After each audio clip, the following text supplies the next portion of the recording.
આ અલખ ને આ બધા નથી આમ ઘણા મણા બેન આમ ઉભા થઈને અલગ ધણી પછી ને તેમ કહો છે ને અલગ ધણી છે ને કહો અલખ એટલે લખી નો આગળ એને અલગ કહેવાય. તો તમે અલગ ધણી કરો છો એ અલગ ધણી કોણ છે? ઘણા એમ કે રામાપીર તો બાબુ ભગવાન છે, અલગ ધણી કેમ કહેવાય? અલગ તો લખી નો હકાય. રામાપીર તો આપણને ભલે નો દેખાણા હોય, બાકી જેથી હશે તે બધાને દેખાણા જ હશે ને. દેખાય ઈ લખાય, લખાય ઈ વંચાય. અલગ છે ને ઈ બાપુ દેખાતોય નથી ને લખાતોય નથી ને લખાય નહીં તો વંચાય કેવી રીતે? ઈ અલગ કેને કે છે એનો એક દાખલો આપું તમને.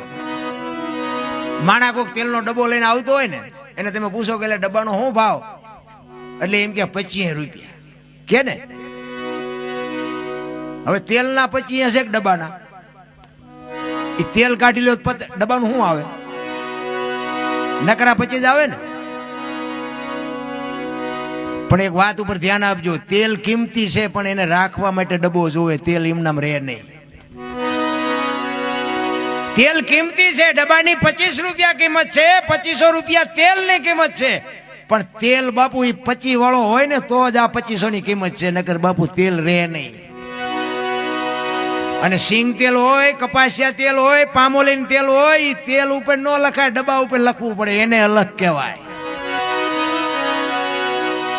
એમ આ દેહની છે ને બાપુ કોઈ કિંમત નથી. આને દુનિયા આપણે કહે છે ને મારા મારા મારા, એ મારા જ દિવાળી મૂકવાના છે.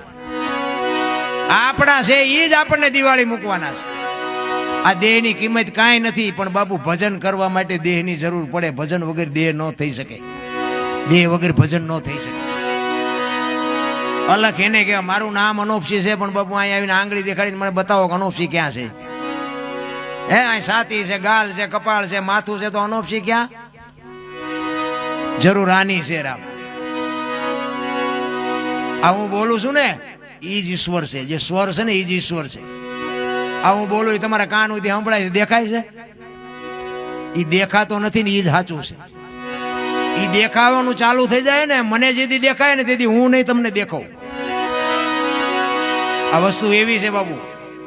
આ 12 વાગ્યા પછી જ બાજુ આ વાતું નીકળે, કઈક એવા અધિકારી બેઠા હોય ને તઈ, બાકી કોઈને કઈ કીધા જેવું નથી. નકરી એમ કે અમને દેખાડો, જમજમ પાણીપુરી વેચવા નીકળ્યા હોય જાણે. અમે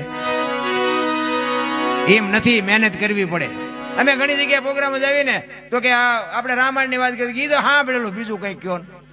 આપણે મહાભારતની ઈ સાંભળેલું, બીજું કંઈક કોણ. કંઈક આપણે સગાળ સૈનિક જલારામની એ તો બધું સાંભળેલું, બીજું કંઈક કોણ. પણ તારે શું સાંભળવું છે એ તો તું કે. હા, અમે જેટલું બોલ્યા છીએ ને અમારું આ જેટલું તમે સાંભળ્યું એટલું જીવનમાં ઉતાર્યું, એટલું ઉતારી લો ને તો બાપુ બીજું સાંભળવાની જરૂર જ ન પડે. આ તો ઓલું ફૂટલું માટલું હોય, નાખ ગમે એટલું કરો તે માટલું ભરાય કોઈ દી? પણ એવું માટલું બાપુ રાખો ને, એમાં ભરીને રાખો ને બેલેન્સ બાપુ, એ જ તમારું ભવિષ્યમાં કામ આવશે. એક વાણી અને એક પાણી. પાણી છે ને એ બહાર સાફ કરશે ને વાણી છે અંદર સાફ કરશે. આ બે વસ્તુની ખાસ જરૂર છે.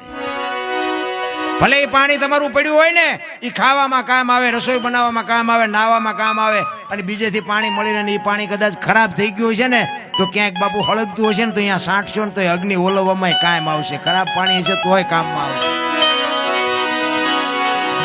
વાણીની પાણીની બેની જરૂર છે. એટલે સવારામ કહે છે પચમ ખડકીમાં જાગીને જોયું જળ હળદળ કે છે ચંદ્ર ભાણ જાવ લીટીને આવે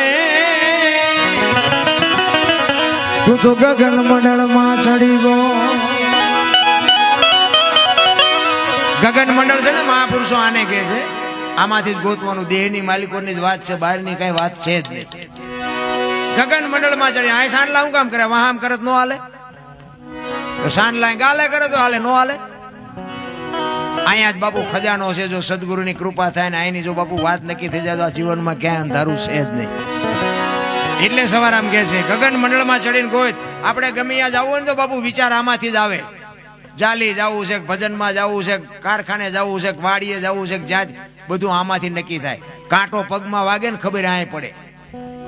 શરીરની રચના સામું કોઈએ જોયું જ નથી. દ્વારકા વાળા કે હરિદ્વાર જવું છે, હરિદ્વાર વાળા કે સોમનાથ જવું, તો હાસું ચા છે એ તો કહો. કોઈને ખબર જ નથી, બધા ચાલુ જ થઈ ગયા છે. એટલે કે છે ગગન મંડળમાં તમારો ને મારો બાબુ આ જોત ચાલુ છે ને ત્યાં સુધી નહીં મજા. અત્યારે કોઈનો દેહ દુર્ગંધ નથી મારતો, અને એમાં બાબુ એવું તત્વ નીકળી જાય 2 દીમાં દેહ દુર્ગંધ મારી જાય તો આ અંદર અત્યારે ઉટકીને સાફ સુફ કોણ રાખે છે? કોક દી આંકડા કાઢવા જોઈએ.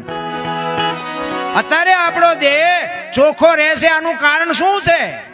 કોણ ચોખ્ખો રાખે છે?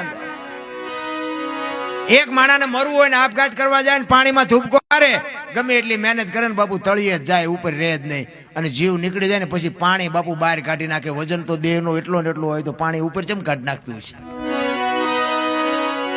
વિચારવા જેવું છે. માણાનો અવતાર હાવ ડીંગો ડીંગ નથી, આ તો આપણે ડીંગો ડીંગ કરી મૂક્યું. એટલે કે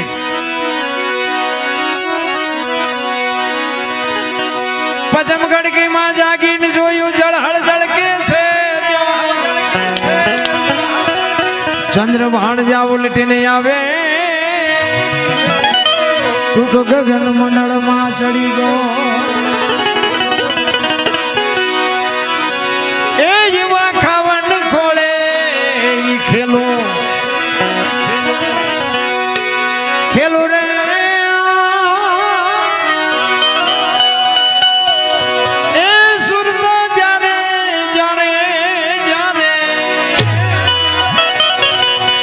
શબ્દને વરે એ જેવો ગુરુ ગમ પ્યાલો પીજો.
સુખમણા નારી સંગ રમતા